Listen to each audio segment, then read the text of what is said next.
नमस्कार, आप देख रहे हैं खबर आप तक। मैं हूं आपके साथ अजीत सिंह। बिहार में चुनावी बिगुल फूंक चुका है। 28 अक्टूबर से पहले चरण के लिए मतदान 71 सीटों पर शुरू हो जाएंगे। बिहार की जनता क्या चाहती है? क्या बिहार में एक बार फिर से एनडीए की सरकार बनती है? क्या बिहार के युवा एक बार फिर से नीतीश कुमार पर भरोसा करने के लिए तैयार हैं? इस चर्चा पर हमारे साथ जुड़ रही है बिहार के किशनगंज से बीजेपी नेता अर्पिता शाह जी। तो अर्पिता जी, आपका खबर आप तक में बहुत बहुत स्वागत है। जी जी, बहुत बहुत धन्यवाद।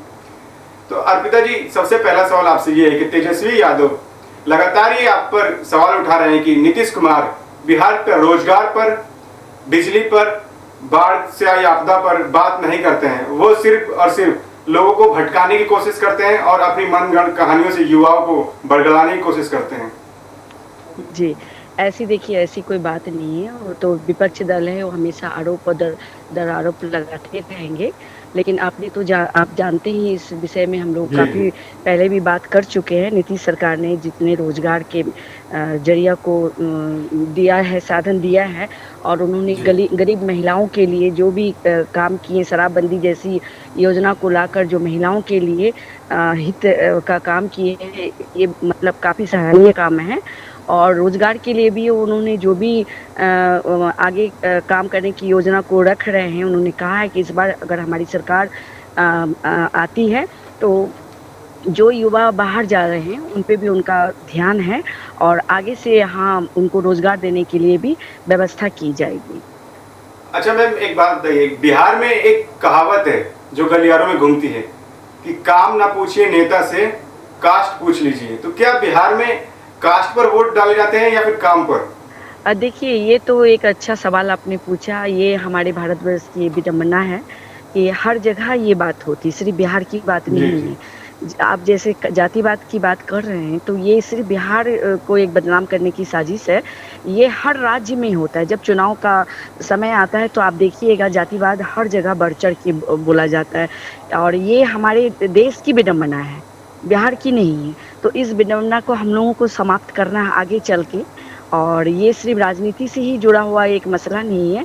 ये हर जी हर समय इस सवाल को उठाया जाता है, और जातिवाद जो है हमारे देश में अभी भी हावी है, जिस पे हम लोगों को काम करना चाहिए। और आगे हम ये विश्वास दिलाते हैं कि आगे की युवा पीढ़ी जो है इस विषय में ज़रूर ध्यान देंगे, और हम लोग जी इसको मतलब हटाने की प्रयास करेंगे। जी।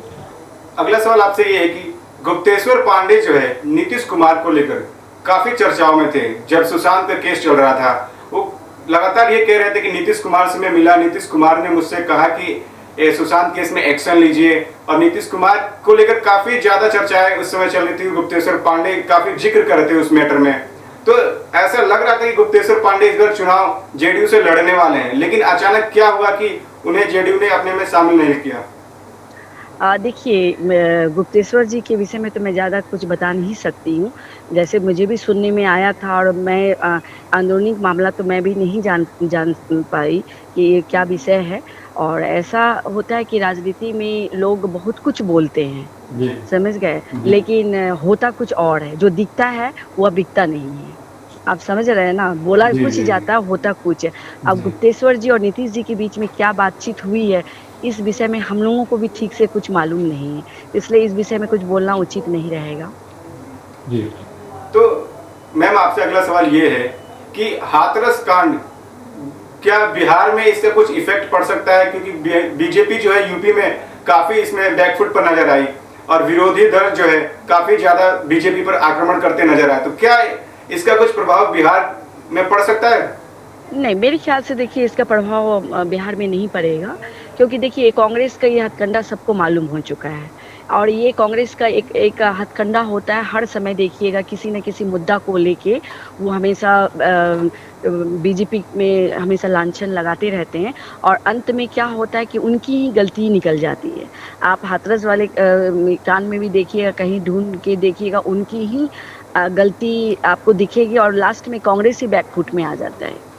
तो ये कांग्रेस का एक मतलब इस तरह की गंदी राजनीति और गंदी सोच है, जो हमेशा वो बीजेपी पे लांछन लगा के वो अपने अपने आप को राजनीति ये में चमकाना चाहते हैं, जो कि वो होता नहीं है। लेकिन इस बार तो मैम नजर आया कि बीजेपी जो है यूपी में जो है हाथरस कांड की वजह से बैकफुट पर नजर आई, और खुद योगी सरकार ने ऐसा लग रहा था कि दबाव में आकर सीबीआई जांच के लिए खुद से जो है उन्होंने अपील की। देखिए यूपी और बिहार में कुछ तो देखिए वहाँ की जो राजनीति की स्थिति है और बिहार की जो स्थिति है उसमें थोड़ा तो अंतर है। और हम जहाँ तक देख पा रहे हैं कि उसकी जो स्थिति हाथरस वाले कांड की हमारे चुनाव में इसका कोई प्रभाव नहीं दिखेगा।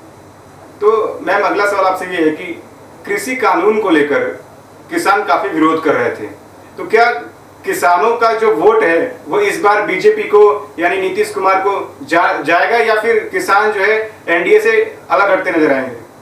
नहीं, ये सब देखिए राजनीति जब चुनाव का समय आता है तो कुछ शब्दों को कुछ विषय को लेके ज़ोर-शोर से चुनाव में उसका उपयोग किया जाता है।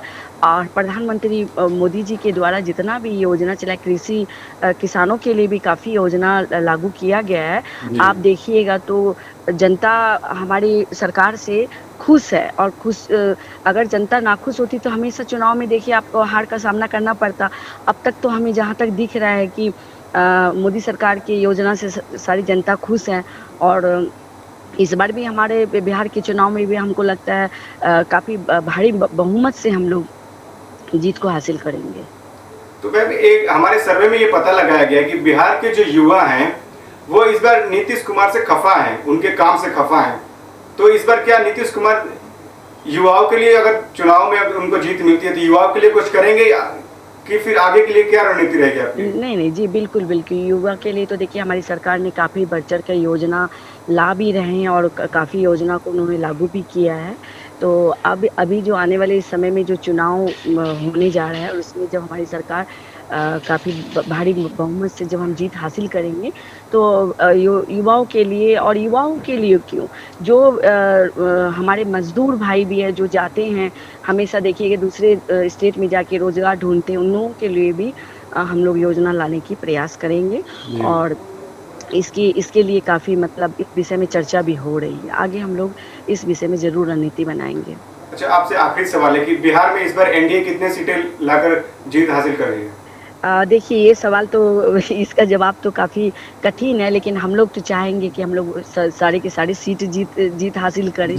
हम लोग तो यही चाहेंगे और काफ़ी भारी बहुमत से हम जीत हासिल करेंगे और अपेक्षा रखते हैं बिहार की जनता हमें वोट करेंगी। सरकार की योजना जो उनको दिया गया है और मोदी जी के नाम पे भी और मोदी जी के काम पर भी हम लोगों को वोट अवश्य मिलेगा। सबका साथ और सबका विश्वास और सबका विकास, इस योजना पे हम लोग चलते हैं और हमें आशा है और उम्मीद है कि हमें बिहार की जनता वोट करेगी। बहुत बहुत शुक्रिया अर्पिता जी, खबर आप तक से बात करने के लिए। जी धन्यवाद। तो ये थी अर्पिता जी, बीजेपी से किशनगंज से नेता हैं जो खबर आप तक से बात कर रही थी। उम्मीद करेंगे इन्होंने जो लास्ट में कहा कि सबका साथ सबका विकास, तो बिहार के युवा इसको नजर रखते हुए इस बार एनडीए की सरकार लाएंगे या फिर क्या परिवर्तन करते हैं इस बार बिहार में, ये देखना पड़ेगा। खबर आप तक से जुड़े रहिए ताजा तरीन खबरों के लिए। तब तक के लिए नमस्कार।